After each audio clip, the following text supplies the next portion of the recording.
क्षणाची एक मोठी बातमी आपण बघतोय। प्रसाद लाड मनोज जरांगे पाटलांच्या भेटीसाठी पोहोचलेले आहेत।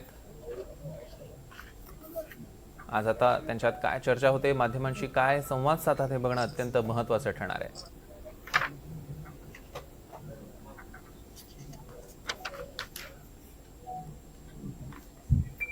याच्यामध्ये एक महत्त्वाचा निर्णय आपण घेण्याचा, त्याच्यावरती आपण कायदेशीर सल्ला देखील घेतो आहोत 2 विषयांमध्ये।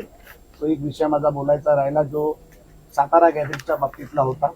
सातारा गॅझेटच्या बाबतीत दादांची परवानगी घेऊन आम्ही ॲडव्होकेट जनरलला ते डॉक्युमेंट पाठवले आहेत। त्याच्यापैकी कुठेही जर आपण लागू केल्यानंतर हैदराबाद गॅझेटच्या विरोधात काही उपद्रवी लोक जी कोर्टात गेली आहेत, जिथे आपला फायदा होऊ नये म्हणून, तर तिकडे त्याला काही परिणाम होणार नाही याचं ओपिनियन आपण मागितले। तेही आपल्याला 30 तारखेपर्यंत येणार आहे। ते आल्यानंतर पुन्हा एकदा दादांकडे मी चर्चा करणार आहे। दुसरा विषय, जात पडताळणीचं जे समिती आहे, ती समिती महाराष्ट्रामध्ये 1995 साली माधवी जाधव, मला वाटतं त्यावेळेला ती झाली होती आणि त्यावेळेला सुप्रीम कोर्टाने असं सांगितलं होतं की राज्य सरकारने समिती बनवून त्यामध्ये निर्णय घ्यावा। पण कर्नाटक असेल, गुजरात असेल, मध्य प्रदेश असेल, तिकडे अशा कुठल्या प्रकारच्या समिती नाही आहे। तत्सम प्राधिकरण अधिकारी म्हणजे एसडीएमच्या पातळीवरती ते देता येतं। तर आपण त्याच्यामध्ये देखील सुप्रीम कोर्टामध्ये काय ॲफिडेव्हिट केल्यानंतर आपली ही अट रद्द होऊन ही जी चक्री आहे ती कुठे बंद करता येईल यासाठी देखील आपण येणाऱ्या 3 महिन्यात प्रयत्न करतोय। आणि ही चक्री बंद करून आमच्या समाजाच्या, सर्व समाजाच्या लोकांना या जात पडताळणीचं जो काही नाहक त्रास होतो हा पूर्णपणे बंद करून हे सरकार तुमच्या बरोबरही भावना देण्याचा आमचा प्रयत्न आहे। दादाची एक मुख्य मागणी होती म्हणजे सातारा गॅजेट, सांगितलं ना मी। सातारा गॅजेटमध्ये ॲडव्होकेट जनरल गव्हर्नमेंट ऑफ इंडियाचे त्यांना आपण पाठवलेलं आहे। त्यात ते नॉर्मली ह्या सगळ्या गोष्टीसाठी 20-25 दिवसाचा कालावधी घेतात, कारण त्याच्यामध्ये अनेक तज्ज्ञांचे सल्ले ते घेतात। त्यामध्ये 30 तारीख आम्ही डेडलाईन धरली आहे। 2-5 दिवस मागे पुढे झालं तर मी दादांशी त्या विषयावरती बोलतो। ग्रामपंचायत कार्यालयामध्ये या सगळ्या नोंदी कधीपर्यंत चिटकवण्यात येतात? या 58 लाख नोंदी आहेत। जसं आम्ही म्हटलं की त्याचे प्रत्येकाचे प्रिंटआउट काढणं, त्याला, कारण दादांची मागणी होती की आम्हाला नुसता गट्टा देऊ नका, आम्हाला ते जिल्हानिहाय, तालुकानिहाय, ग्रामपंचायत निहाय करून द्या। तर त्याचं काम चालू आहे। त्याच्यामध्ये कक्ष काम करतोय, कलेक्टर साहेब देखील त्यामध्ये म्हणतोय। आपण डिव्हिजन ऑफिस वाईज सगळं सॅग्रिगेट करून देतोय। त्यामुळे ह्याच्या पुढे ज्या वेळेला त्या नोंदी येतील त्यावेळेला तुम्हाला माहिती असेल की अंतरवाली सराटीची जर ग्रामपंचायत आहे तर इथे किती नोंदी झाल्यात, किती लोकांना मिळालं, किती लोकांना नाही मिळालं। मग त्या आता आपण एका गावामध्ये 700-800 घरं असतात, आपल्याला 1 मिनिटात माहिती पडतं की या गावात घरात कोण आहे। एक मोटरसायकलवरनं माणूस पाठवला की त्याला सांगता, अरे बाबा तुझी नोंद आली, तू केलं का? तर या भावनेतून ते काम करायचं। ते 2-5 दिवस उशीर झाला तरी चालेल, पण ते एवढं भक्कम काम होईल की 58 लाख लोकांपर्यंत ते पोहोचून जाईल आणि त्या 58 लाख लोकांचा फायदा होईल, त्याच्या बाकीच्या नातेवाईकांना देखील त्याचा भविष्यात फायदा होईल। काय दिलं म्हणजे काय पाहताय तुम्ही? मी तर ज्या दिवशी आपण उपोषण स्थगित केलं त्याच दिवशी आपण सरकारचे मनापासून आभार मानले। कधी नव्हे ते पहिल्यांदाच असं वाटलं लाडभाऊच्या माध्यमातून की मुख्यमंत्री साहेब मराठा समाजाचं काम करायला लागले, म्हणजे देवेंद्र फडणवीस साहेब जे आहे ते सत्य बोलतो। त्याने काय होतं म्हणजे माझ्या समाजाचं कल्याण होईल, नसता मी पण दुटप्पी भूमिकेत कास होईल। विखे पाटील साहेबांनी या दोघांच्या मध्ये आहेत, लाड साहेबाच्या आणि मुख्यमंत्री साहेबाच्या, न होणाऱ्या बऱ्याचशा गोष्टी करण्याचं काम कधीच मुख्यमंत्री साहेब करत नव्हते। ते यांच्या माध्यमातून मुख्यमंत्री साहेब करायला लागलेत। पूर्ण केलेत असं म्हणत नाहीये मी, करायला लागलेत, म्हणजेच आमच्यासाठी ते एक आशादायी काम सुरू झालंय। आम्हाला पण मराठा समाजाला कुठंतरी आता आशा वाटायला लागली की नक्कीच काही दिवसात का होईना या सगळ्या मागण्या आपल्या कायमच्या तडीत जातील। आणि मी सांगताना सांगितलं होतं, बाबा हे आंदोलन आता 3 वर्ष पूर्ण होत आहे। या आंदोलनाला कुठंतरी एकदा तोडगा काढायचा, तुम्हाला द्यायचंयच ना, ते एकदाच द्या। तुम्ही उगाच 2 महिन्याला म्हणजे ते काय येड्यात काढल्यासारखं करायला नको। जसं की येड्यात काढल्यासारखं म्हणजे काय, आम्ही भोळे भापले लोक आहेत, आम्ही तुमच्यावरती विश्वास ठेवायचा आणि ते येड्यात काढल्यासारखं होऊ नये। आंदोलन सुरू असलं त्या काळामध्ये यायचं आणि शासन निर्णय करायचे। आणि मग माणूस काय करतो, भोळ्या आशेनं माझ्या समाजाचं कल्याण झालं म्हणून आम्ही कुठंतरी उठतो. पण कुठंतरी एक बघा, आपण जे म्हणतो ना, एक रक्ताची माया असती, ती माया कुठंतरी गुंतलेली असती. म्हणून आपण आपला माणूस म्हणून चेहऱ्याकडे बघून विश्वास ठेवतो. आपण गावखेड्यात गरीब गावात शेतात वाढलेली लेकरं येतं, आपल्याला कुठंतरी आपला चेहरा दिसल्याच्या नंतर आपला आहे रक्तामासाचा म्हणून विश्वास ठेवायला लागतो. परंतु विखे पाटील साहेबांनी लाड साहेबांना दोघांना माझं सांगणं आहे की बाबा, तुमच्यामुळे आम्ही मुख्यमंत्री साहेबांवरती विश्वास ठेवलाय. तो विश्वास सार्थ करण्यासाठी कामं पटापट करा. तुम्हाला काय 4 महिन्यांनी द्यायचंच आहे, 2 महिन्यांनी द्यायचंच आहे ना, आज पण द्यायचंच आहे.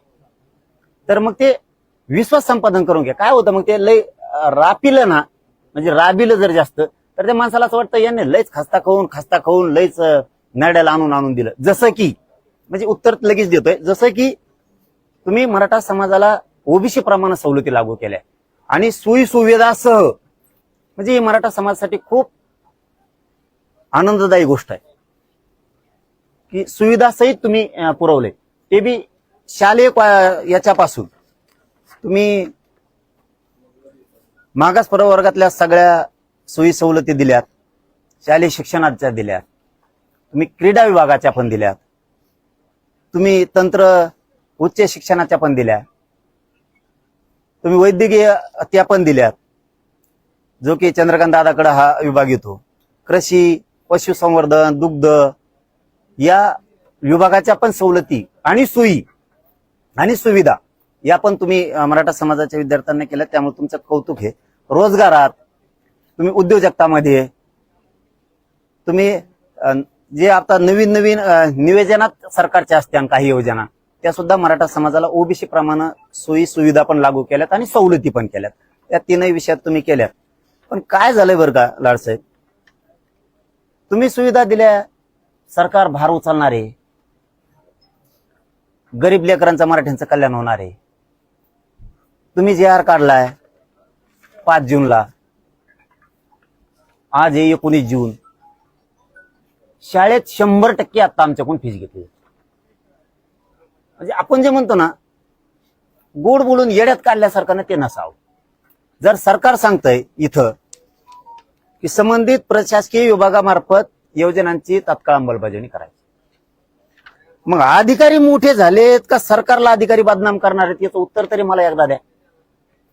का सरकारमधलं आणि मराठ्यांमधलं प्रेम टिकू द्यायचं नाहीये असं काही उद्देश आहे का, ते तरी मला एकदा सांगा अधिकाऱ्यांनी. नसता सरकारने तरी सांगा की आम्ही तुम्हाला येड्यात काढायसाठी JR काढतोय. आम्हाला येड्यात नका काढू. तुम्ही जर एवढं मोठं मन करून ह्या गोष्टी दिल्या, 15 तारखेपासून आज 19 पर्यंत 4 दिवस झाले, 100% मराठ्यांच्या पोराकडून फीस घेतली जाते.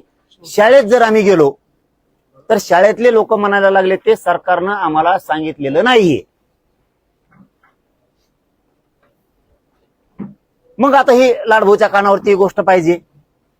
आता तुम्ही सुविधा दिल्यात, पण जर फीसच 100% आमच्याकडून वसूल होणार असली आणि त्याच्यानंतर जर सोयी सवलती दिल्या असतील, तर आम्ही पुस्तकं पण घेतले, आम्ही कपडे पण घेतले, तुम्ही हॉस्टेल दिलं नाही म्हणून आम्ही खोल्या पण भाड्याने केल्या रूम मालकाच्या तिथं जाऊन. ही कळतंय तुम्हाला. ते तुमचा त्याशी जे फोन आला मला की मी ते सगळे कागदपत्र घेऊन येणार आहे, म्हणलं तेच घेऊन या. काय होईल मग त्याच्यातले तुमचे माझे संभ्रम नकोय, आता नकोय. मग तुम्ही सांगितलं की आता तुम्ही गरम होणार आहे. सरकारनं जर JR काढलं तर अधिकाऱ्याला काय प्रॉब्लेम आहे?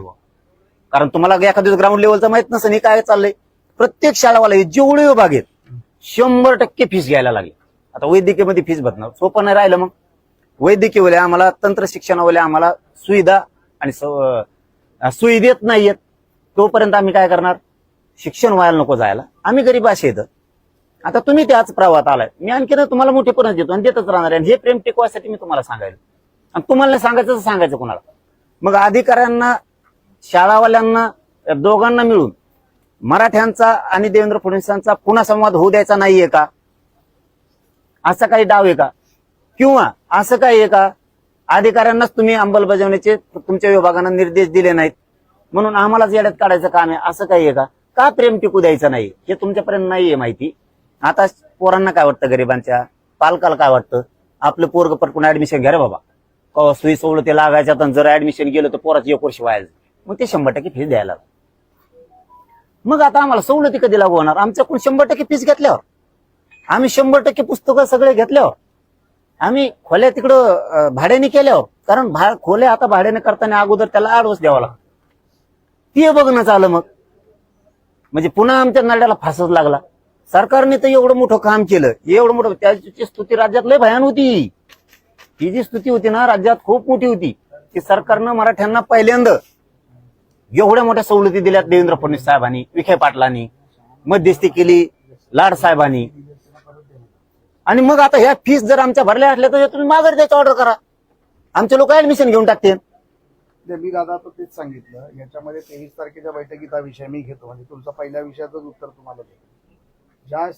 ज्या संस्थांना हा GR गेलाय आणि ज्या संस्था ह्या GRचं पालन करणार नाही त्यांच्यावरती कडक कारवाईचे निर्देश आम्ही देऊ. ज्यांनी फिया घेतल्या आहेत ते फिया परत दिल्या जातील त्या मुलांना. मग काय हरकत नाही, मग काय हरकत आणि नाही. हा जो कायदा आहे, एक तुम्हाला सांगतो, माननीय मुख्यमंत्र्यांचं तुम्ही अभिनंदन केलं, माननीय मुख्यमंत्र्यांनी देखील तुमचा सन्मान करून सांगितलं की प्रसाद लाड आणि विखे पाटलांनी जे म्हटलं ते मला विचारून आणि माझ्याशी चर्चा करूनच म्हटलं. त्यामुळे हे कुठलीही गोष्ट मुख्यमंत्र्यांना न विचारता गेली नाही, हे त्यांनी स्वतःनी एका ठिकाणी टीव्हीवर चॅनलच्या माध्यमातून सांगितलं. त्यामुळे मला असं वाटतं की हा जर तुम्ही माझ्या कानावर विषय टाकला तर माझं ते काम आहे. मी आता ऍडिशनल कलेक्टरला देखील सांगितलं, 23 तारखेला सर्व डिव्हिजनल कमिशनर आमच्या उपसमितीच्या बैठकीत असतील. आता 23 तारीख म्हणजे मंगळवार झाला, त्या मंगळवारी तसे निर्देश दिले जातील.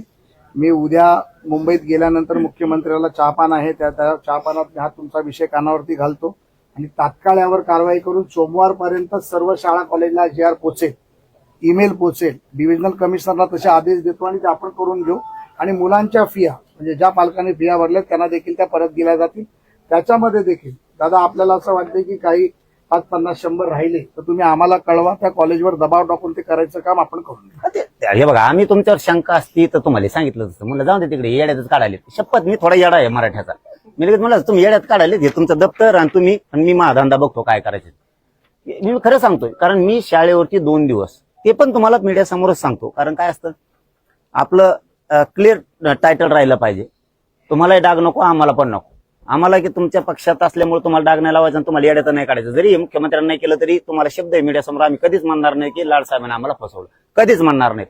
कारण हे लय विचित्र राजकारण असतं, त्यामुळे आम्ही तुम्हाला काय दोष देणारच नाहीत. हे आता आमच्या पाठीलाच पोहोचले, 1 वर्ष झालं. हे नाही म्हणजे हे सांगतोय, हे नाही, हे आमच्या मागण्याचं म्हणतोय, हे पाठीलाच पोहोचलंय. आमच्या लढणं संघर्ष करणं हे पाठीलाच पोहोचलेलं आहे. त्याच्यामुळे तुमच्यावर बसून तरी काय करावं म्हणून एक प्रेमाचं नातं तुमच्या चेहऱ्याकडे बघून आम्ही हे केलं. मी काय केलं, मी 2 दिवस राज्यात प्रत्येक गावात मराठा सेवक आहे. 26,000 गावं जरी असले तरी वाड्या फेड्या धरून 40,000च्या आसपास राज्यात आहे. माझ्याकडे जवळपास 53,000 मराठा सेवक आहे. आम्हाला कुठली बी माहिती जर 5 मिनिटात बी घ्यायची असली तरी आम्ही घेतो. म्हणजे हे पहिल्यांदा मी सांगालोय मीडिया पुढे, हे कोणाला सांगितलेलं नाही मी आतापर्यंत. आमच्याकडे तेवढी यंत्रणा असल्यामुळे म्हणलं जरा शाळा विचारा मास्तराला, मास्तर म्हणताय पुरे पैसे फीस घेतल्यात आहे, वरून तसा GRच नाही. मी त्या पाटील साहेबाला सांगितलं होतं आठवड्यापूर्वी की तुम्ही हे OBC मंत्रालयाला तुम्हाला सांगावं लागणार आहे, OBC विभागाला, कारण तुम्ही OBCच्या सवलती लागू केल्यात. OBC विभागाकडून खाली त्यांचे आदेश पुटअप झाल्याशिवाय खालचे लोक ऍडमिशन करणार नाहीयेत. हे त्याच दिवशी सांगितलंय मी तुम्हाला, हे OBC विभागाला मंत्रालयाला सांगावंच लागणार आहे, त्याशिवाय खाली होत नाही. कारण हे OBCच्या सुविधा सवलती आहेत, तुम्हाला हसन मुश्रीफ साहेबाच्या मंत्रालयाला सांगावं लागणार आहे खाली आदेशित करा म्हणून. तुम्हाला चंद्रकांत दादांच्या सांगावं लागणार आहे आणि दादाजी भुसे साहेबांच्या मंत्रालयाला सुद्धा सांगावं लागणार आहे की करा, तेव्हा हे कुठेतरी आमचं कडीला लागणार आहे.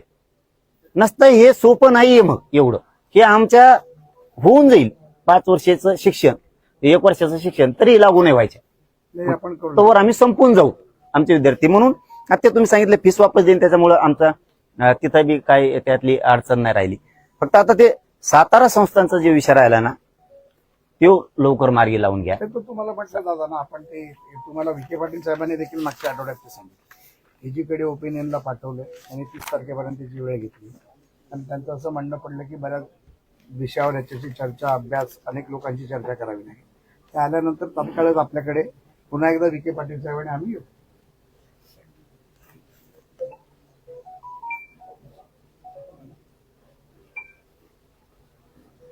इथं काय केलं होतं, आपण मागणी केली होती मराठा आणि कुणबी मंत्रालय स्वतंत्र स्थापन करायचं. इथं काय गोळ घालून ठेवलाय, मान्यता मुख्यमंत्र्यांनी दिली, आरक्षण शब्द आहे, आरक्षण शब्द काढावा लागत. ते तुम्ही हा, भेटला ना. हा. तुम्हाला पण सांगितलं आम्ही त्याशी आणि मेसेज पण करून टाकला होता की त्यात आपल्याला ते मराठा आणि कुणबी सेपरेट मंत्रालय पाहिजे, म्हणजे जेणेकरून मराठा समाजाचे प्रश्न सोडवायला ही होणार नाही. आरक्षण म्हणल्याच्या नंतर ती वेगळा विषय होतो. त्याच्यामुळे काय होईल? आरक्षण मराठा आरक्षण कक्ष म्हणल्यावर तो विषयच होत नाही, डायरेक्ट तो दुसरीकडे चाललाय. आरक्षण शब्दाचा तिथं काही संबंध नाही त्यांच्यामध्ये. तुम्ही मात्र ती बदल करा तेवढा, तो पण घेऊन टाका. ईडब्ल्यूचे तर सगळेच घ्यायचे म्हणून सांगितले तुम्ही. 2014 पासूनचे सगळेच एकदाच विषय संपवा बरं. होय, देऊ होय. 2014 पासून एकदा ECBCचं गेलं तर मध्ये ते, आपण त्या पोरांना- त्याच्यानंतर पोरांनी जर चुका केल्या तर घ्यायचं तर घ्या, नाही तर तिथून पुढे घेऊ नका, पण इथून पाठीमागचा सगळा राडा काढून टाका. म्हणजे महाराष्ट्रात एक असा संदेश जाईल की मराठ्यांचे जे पोरांची फसवणूक झाली इथून मागं किंवा जे निवड झाली ते आले नाहीत ना, आम्ही एकदाच राडा काढलाय त्यांचा, पुन्हा इथून पुढे सांगू नका असं म्हणलं तरी चालन बो. कारण इथून पाठीमागं झालेल्या काही ज्या गोष्टी आहेत त्या गोष्टीमुळं पुन्हा आम्हाला ताण नाही होणार. एकदाच ईडब्ल्यूचे सगळे घेऊन टाका, आहेत तेवढी बी, आणि ECBCचे पण काही ठेवू नका. आजपर्यंतचे 2014 पासूनचे आजपर्यंत एक पण ठेवू नका. तसं ते निर्देश दिलेत. त्यामुळे आम्हाला ते 15 दिवसात त्यात वेळ मागितल्यामुळे आम्हालाही बोलायला जागा नाही, आम्ही म्हणणार बी नाही. आणि विखे पाटलांनी बी त्यावेळी सांगितलं की हे आम्ही ह्या चर्चा संपले ना 22 पासून सुरू करतोय. आता आपला तिसरा मुद्दा राहिला महत्वाचा, हे झाले 2 गॅजेटचं. हैदराबादच्या गॅजेटची SOP काढली, खाली कोणाकडेच नाहीये. आहे का आता प्रमाणपत्र गॅजेटनुसार देताय का तुम्ही? आता म्हणतोय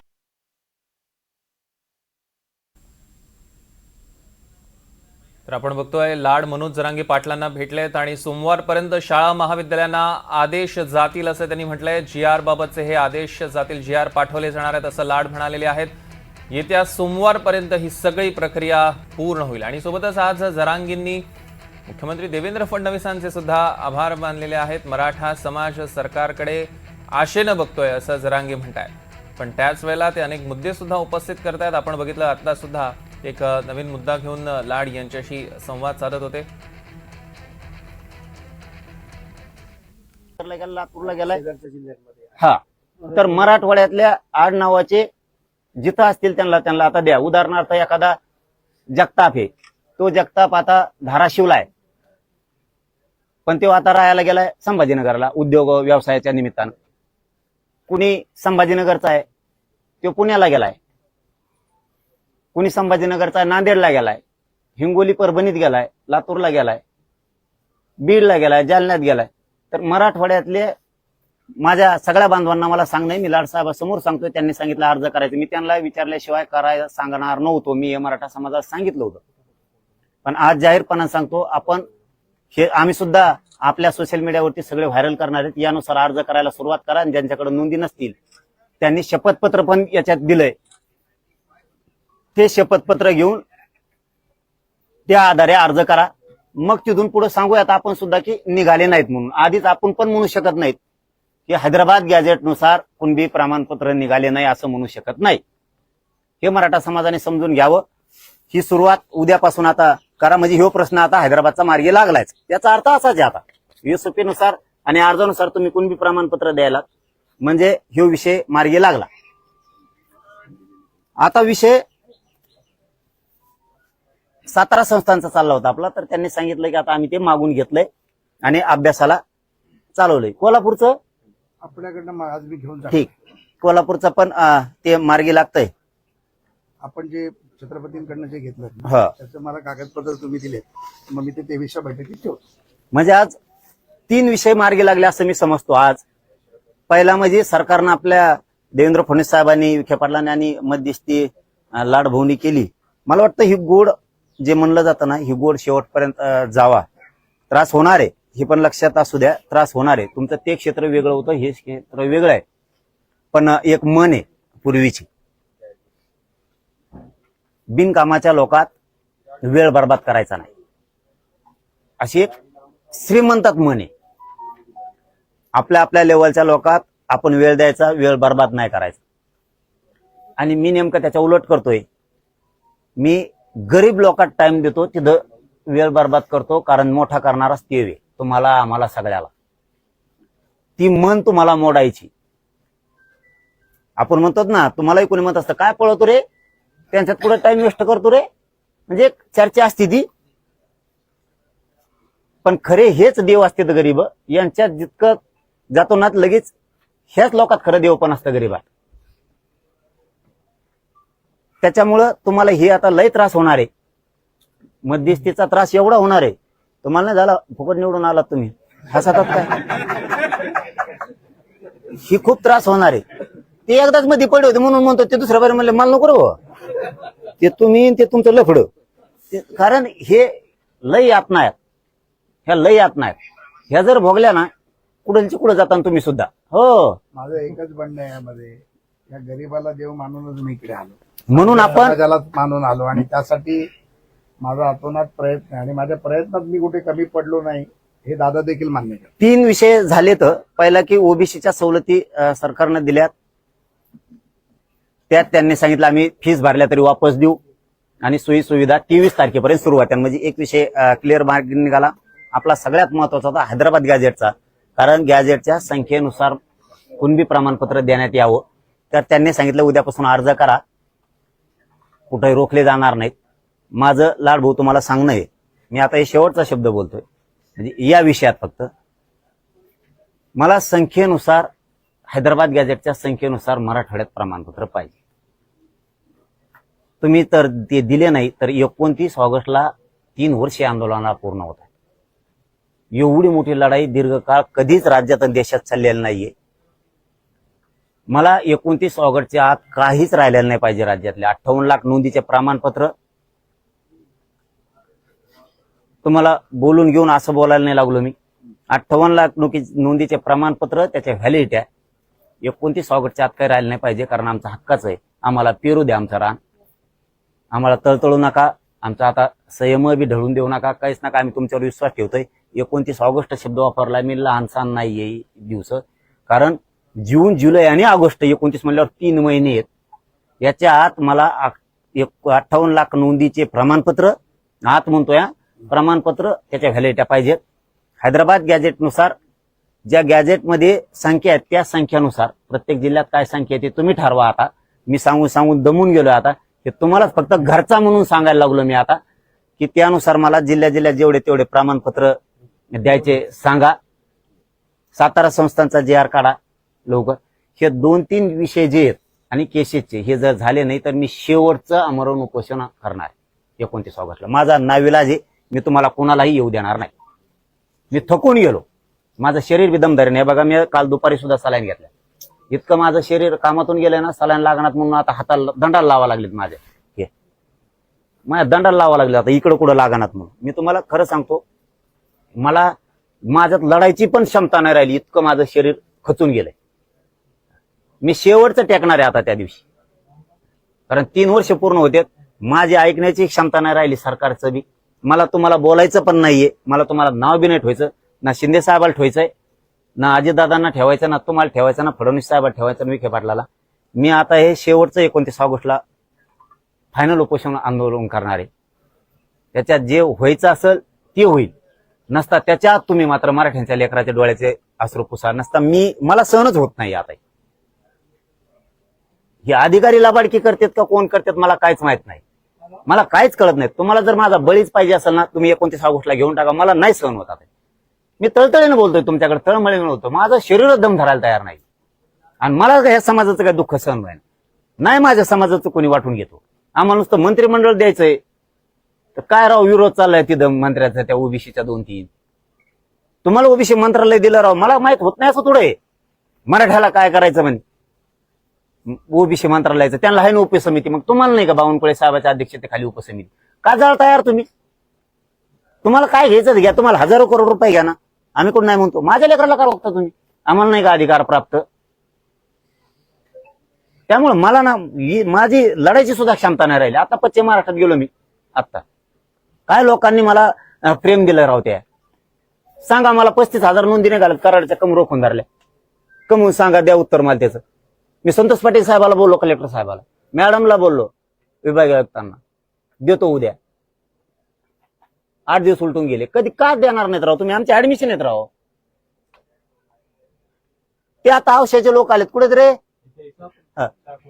चाकूरचे लातूर 7 महिने झाले नोंदी सापडले दाखवू द्या बघू द्या लाड बोल बघू द्या मी किती तळमळीन करतोय का मी सरकारला कमवून बोलतोय का मुद्दाम बोलतोय मुडीच येत राहू या मुडीच्या तरी द्या ना मुडी लिपीच्या तरी देणार राव तुम्ही कशाला लोक मारता राव मुडी लिपीच्या आहे ना मुडी लिपी काय करतोय राव तहसीलदार देव काय करतोय ते कलेक्टर हा तुम्ही आमचा 7-12 नाही समजा एक आम्हाला चमच्याभर माती देऊ नका चमच्याभर देऊ नका आम्हाला दुसऱ्याची ओबीसीच्या अजिबात आमचा त्यांचं एवढं सुद्धा काढू नको आम्हाला हे आमच्या नोंदी तर देणार ना तुम्ही आम्हाला का हे भाषा येते का आम्हाला आता सांगा तुम्ही आम्ही लिहिलं घे कमून अन्याय करता राव आमच्यावरती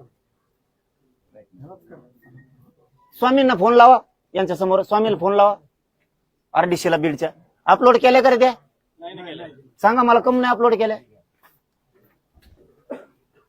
मी आणखीन बावनकुळे साहेबाला मीडियात घेतलं नाही बरं का इमानदार माणूस तो काम करतोय म्हणून त्यांनी फोन करून सांगितलंय ते अपलोड केल्या नोंदी उडवा म्हणून काय राव तुम्ही तुमच्या भरोश्यावर मी गप्प बसलो त्या दिवशी बावनकुळे साहेबांनी फोन लावला घेऊन टाक म्हणून तर त्यांनी डबल फोन करून काय सांगितलं की ते म्हणे ते घे म्हणलेत पण पुन्हा सांगितलं तसंच राहून दे म्हणून म्हणजे बावनकुळे साहेब आमच्या मुळावर उठले का असं म्हणायचं मग आता काय ह्या मुडी लिपी हा आम्ही लिहिल्या करा आम्हाला येत आहे का मुडी लिपी लिहिता काय बीडचं काय चाललंय कशामुळं बरं हे नोंदी साहेब लाडभाऊ ह्या नोंदी 5-7 आहेत हा घर आहेत 200 अंबुरे आडनावाचे 200 माणसं आहेत 1700 त्या गावात केलं 1700 लेकराचं वाटलं आमच्या तुम्ही का तुम्हाला सरकारमधला ना आमच्यात तुम्हाला नक्की दंगल लावायची का अधिकाऱ्याला किंवा देवेंद्र फडणवीस साहेब जर प्रेम दाखवत असले मराठ्यावर तुम्हाला दिसून द्यायचं नाही का असं काही आहे का मग आमचा उपसमितीचा अध्यक्ष विखे पाटील साहेबांनी कोणत्या ओबीसीची नोंद उडा म्हणून सांगितली का असं वागायला लागले मग बावनकुळे साहेबाला साहेबच म्हणतो मी आणखीन बी कारण त्यांनी 2-3 कामं समाजातले चांगले केले त्यांच्याशी तुमचं बोलणं आलं तुम्ही जरांगींनी पुन्हा एकदा अल्टिमेटम दिलेला आहे सरकारला आणि जर 3 महिन्यात प्रमाणपत्रांचं वाटप झालं नाही तर मात्र यावेळी निर्वाणीचा इशारा त्यांनी दिलेला आहे या संदर्भातले अपडेट्स आपल्याला घ्यायचे आहेत पण तत्पूर्वी हा छोटासा ब्रेक